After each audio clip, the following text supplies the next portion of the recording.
اعوذ باللہ من الشیطان الرجیم بسم اللہ الرحمن الرحیم۔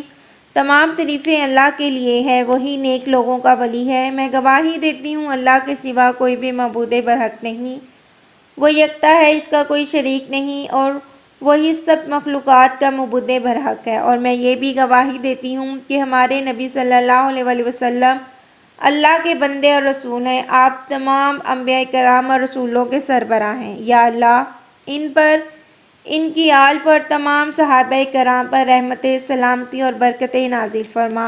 السلام علیکم زنیرہ دعا وظیفہ کے دوستوں، میری پیاری بہنوں اور میرے پیارے بھائیوں، آج کی ویڈیو میں سورۃ اخلاص کا وظیفہ آپ کی خدمت میں لائی ہوں۔ یہ وظیفہ سورۃ اخلاص یعنی قل ھو اللہ احد کا وظیفہ ہے۔ سر پر ہاتھ رکھ کر آپ نے یہ سورت پڑھنی ہے۔ کس طرح سے پڑھنی ہے یہ بھی آپ کو بتاؤں گی، اور یہ بھی بتاؤں گی کہ اس وظیفے سے آپ کے مسائل جو ہیں وہ کیسے حل ہوں گے۔ اس وظیفے کی برکت سے آپ کی پریشانیاں اللہ کے حکم سے کیسے دور ہوں گی، آپ پر اللہ کی کرم نوازی ہوگی اور آپ کی تقدیر اس عمل سے بدل سکتی ہے۔ سورت کے فضائل حدیث مبارکہ میں ذکر ہوئے ہیں، وہ بھی میں آپ کو بتاؤں گی۔ اس وظیفے کا مکمل طریقہ بھی آپ کو بتاؤں گی، لہٰذا آپ نے ویڈیو کو شروع سے لے کر آخر تک غور سے سننا ہے اور دیکھنا بھی ہے، تاکہ کوئی اہم بات آپ سے مس نہ ہو جائے۔ پیاری بہنوں اور میرے پیارے بھائیوں، ہمارا آج کا عمل سر پر ہاتھ رکھ کر سورۃ اخلاص کے حوالے سے ہے۔ تو سر پر ہاتھ رکھ کر آپ نے کس طرح سے کرنا ہے یہ عمل، کیونکہ اس سورت کا جو شان نزول ہے وہ اس طرح سے ہے کہ آپ صلی اللہ علیہ وآلہ وسلم سے مشرکین سوال کیا کرتے تھے اور نبی سے اللہ کی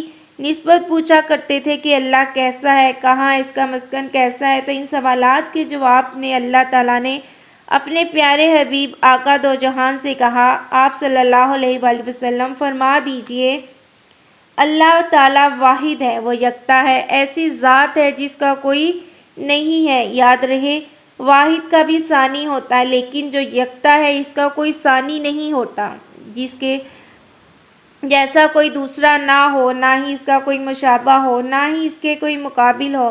اپنی وحدانیت کے بعد یہ بھی فرما دیا کہ اللہ الصمد، ہر چیز سے اللہ بے نیاز ہے، کسی بھی چیز کا محتاج نہیں اور باقی ہر چیز اس کی محتاج ہے۔ تمام مخلوق اپنی مصیبت میں صرف اسی کو پکارتی ہے، صرف اللہ ہی کو پکارتی ہے۔ اس لیے ہر انسان کو چاہیے کہ ہر حال میں، ہر پریشانی میں اللہ ہی کو پکارے۔ وہ ذات ہے جو خوبیوں میں انتہا کو پہنچ چکی ہے، وہ ذات کھانے پینے کی ضروریات سے پاک ہے، وہ اللہ تمام مخلوقات کے فنا ہونے کے بعد بھی باقی رہنے والی ذات ہے۔ اللہ وہ واحد ذات ہے جو ہمیشہ باقی رہنے والی ذات ہے، اس کے علاوہ کوئی ایسی ذات نہیں جو باقی رہنے والی ہو۔ اللہ اپنے واحد ہونے کے اعلان کا تو فرما دیا، مشرکین کے عقیدے کو اللہ نے رد فرما دیا، کیونکہ اللہ ہی واحد ہے۔ جو اپنے جھوٹے معبودوں کو بااختیار سمجھتے تھے، تو آپ صلی اللہ علیہ وآلہ وسلم نے ان کے جھوٹے ہونے کا بھی ان کو بتا دیا، انہیں بتا دیا کہ صرف اللہ ہی ہے جو صرف و صرف ایک ہے۔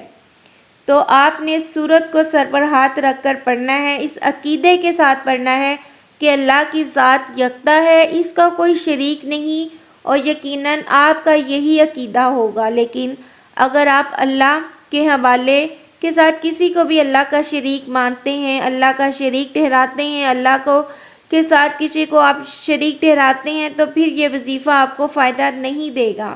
آپ نے ذہن میں اللہ تعالیٰ کی صفت کو بھی رکھنا ہے، اور اللہ تعالیٰ جو ہے وہ کسی کے، اللہ تعالیٰ کا جو ہے وہ کسی کے لیے اختیار نہیں، صرف اللہ جو ہے اپنا ہی محتاج ہے۔ اللہ تعالیٰ جو ہے کسی کا بھی محتاج نہیں ہے، یہ ہم ہی ہیں جو اللہ کے محتاج ہیں۔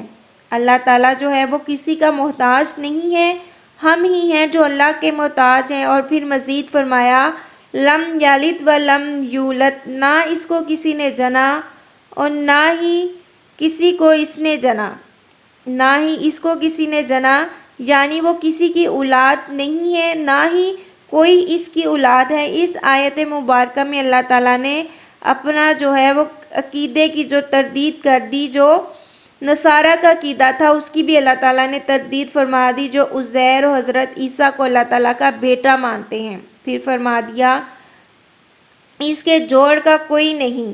تو دوستو، کیونکہ ایسی ذات سے ہمیں سوال کیا جائے جو ہر لحاظ سے مکمل ہے، ہمیں تو صرف اور صرف ایسی ذات سے ہی مانگنا چاہیے کہ جو ہر لحاظ سے مکمل ہے، کامل ہے، کسی کی محتاج نہیں ہے، اکیلے تمام جہانوں کا مالک ہے اور ہر کوئی اس کا محتاج ہے، وہی حاجت روا ہے، اس کے علاوہ کوئی نہیں ہے جو کسی کی چھوٹی سے چھوٹی حاجت کو بھی پورا کر سکے۔ صرف اور صرف وہی اللہ کی ذات ہے جو ہر کسی کی چھوٹی سے چھوٹی حاجت کو پورا کر سکتی ہے۔ پیاری بہنوں اور میرے پیارے بھائیوں، اس مبارک سورت کو وظیفہ بتانے سے پہلے ہم آپ کے ساتھ ایک واقعہ شیئر کرتے ہیں جو اس وظیفے سے متعلق ہے۔ ہماری ایک بہن اس وظیفے کے متعلق جو ہے وہ اپنا تجربہ اس نے ہمارے ساتھ شیئر کیا ہے کہ اس وظیفے نے ان کے ساتھ جو ہے کیا ہوا ہے، اس وظیفے کے کرنے سے انہیں کیا فائدہ حاصل ہوا ہے۔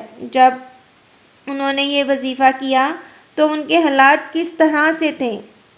وہ ایک بہن جو ہے اس نے ہمیں بتایا کہ کافی عرصے سے ہم نے جو ہے یہ بہن ہمیں اس طرح سے بتاتی ہے کہ آپ جو کام کر رہی ہیں، آپ لوگوں کا بھلا کر رہی ہیں، اللہ آپ کو سلامت رکھے، آپ کا جو ہے اللہ تعالیٰ کا کرم آپ پر رکھے، اللہ تعالیٰ آپ کی صحت، زندگی، نسلوں میں برکت، عافیت اور حفاظت عطا فرمائے، آمین۔ محترم بہن، اللہ اور اس کے رسول کے بعد آپ میرے لیے بہت اہم ہیں کہ آپ اللہ اور اس کے رسول کی محبت میں دل میں ڈال دیں اور ہماری روحانی اور جسمانی زندگیوں کو سنوارتی ہیں۔ آپ کے یوٹیوب چینل سے ہمیں جو ہماری روح کی تربیت ہوتی ہے، جس کے اظہار کے لیے الفاظ نہیں، گناہوں سے نفرت اور اعمال میں ہی سکون ملتا ہے۔ ہم نے آپ کا وظیفہ بہت بری حالت میں شروع کیا تھا۔ میری شادی کے پہلے کچھ سال تو بہت اچھے گزرے، مگر پھر اچانک سے نہ جانے کسی کی بری نظر لگی،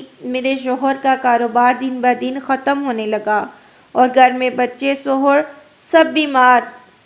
عجیب سی نحوست تھی گھر میں، کبھی کبھی ہمارے گھر میں خون کے چھینٹے گنتے، پریشانیاں تھی کہ بس بڑھتی ہی جا رہی تھی۔ جہاں جاتے کوئی جادو بتاتا، کوئی نظر بد بتاتا، تو جیسے کوئی کہتا وہ کرتے، جو پڑھنے کے لیے دیا جاتا وہ پڑھتے، مگر حالات صحیح ہونے کا نام ہی نہیں لے رہے تھے۔ ان سب پریشانیوں نے مجھے اور میرے شوہر کو ڈپریشن کا مریض بنا کر رکھ دیا تھا اور ہم ہر وقت آپس میں لڑتے رہتے۔ جب کسی نے آپ کے بارے میں بتایا تو آپ نے ہمیں ایک وظیفہ بتایا کہ سر پر ہاتھ رکھ کر قل اللہ احد کا وظیفہ کریں، تو میں نے آپ کا بتایا ہوا وظیفہ کیا۔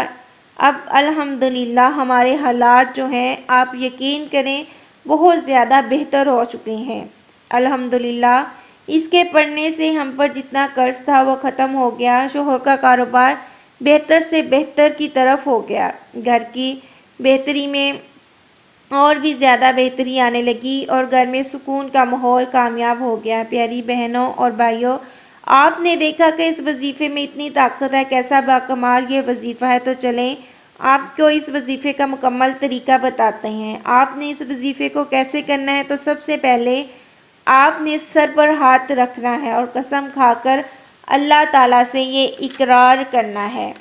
آپ نے سر پر ہاتھ رکھ کر قسم کھا کر اللہ تعالیٰ سے یہ اقرار کرنا ہے، یا اللہ تو یکتا ہے، میں تیری رحمت پر ایمان لایا ہوں یا لائی ہوں، میں تیرے ساتھ کسی کو شریک نہیں کرتا، تو بے نیاز ہے، تجھ جیسا کوئی نہیں، تو نے کسی کو پیدا نہیں کیا اور نہ ہی تو کسی سے پیدا ہوا ہے اور نہ تجھ سے کوئی پیدا ہوا ہے، تیرے جوڑ کا کوئی نہیں ہے۔ یعنی سورۃ اخلاص کے مکمل ترجمے کا آپ نے قسم کھا کر اقرار کرنا ہے اور اس کے بعد آپ نے سر سے ہاتھ اٹھا لینا ہے اور سر سے ہاتھ اٹھانے کے بعد آپ نے سورۃ اخلاص کو 300 مرتبہ تسبیح پر پڑھیں، کسی کاؤنٹر پر پڑھیں، لیکن آپ نے 300 مرتبہ سورۃ اخلاص پڑھنی ہے۔ اس کے بعد آپ نے اللہ تعالیٰ سے دعا کرنی ہے اور آپ نے یہ عمل اس وقت تک کرنا ہے جب تک آپ کی حاجت جو ہے وہ مکمل نہیں ہو جاتی۔